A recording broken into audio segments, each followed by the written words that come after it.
আসসালামু আলাইকুম রহমতুল্লাহি ওয়া বারাকাতুহু। সুপ্রিয় শিক্ষার্থী বন্ধুরা, আশা করি সবাই ভালো আছেন। আজকে আমি আমার একজন ছাত্রকে তার পঞ্চম শ্রেণীর বইয়ের 29 নম্বর পৃষ্ঠার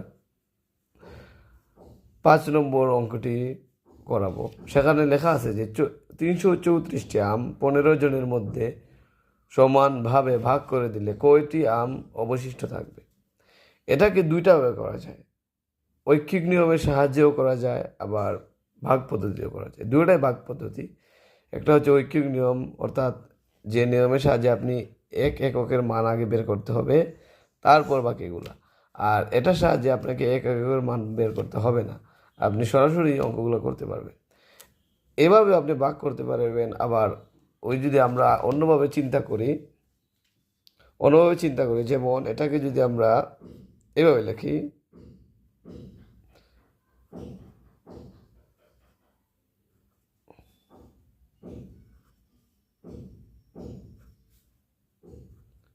এভাবে লিখি, এভাবে হবে।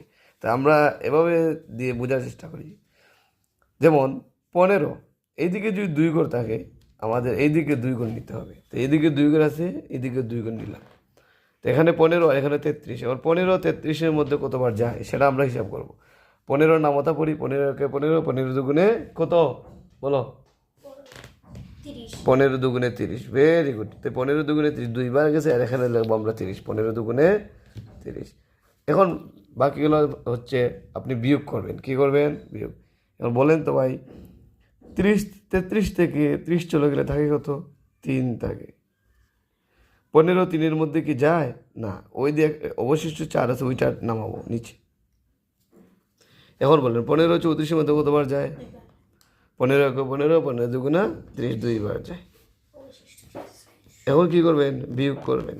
4 থাকে। তাহলে আমরা লিখতে পারি ভাগফল 22 আর ভাগশেষ 4।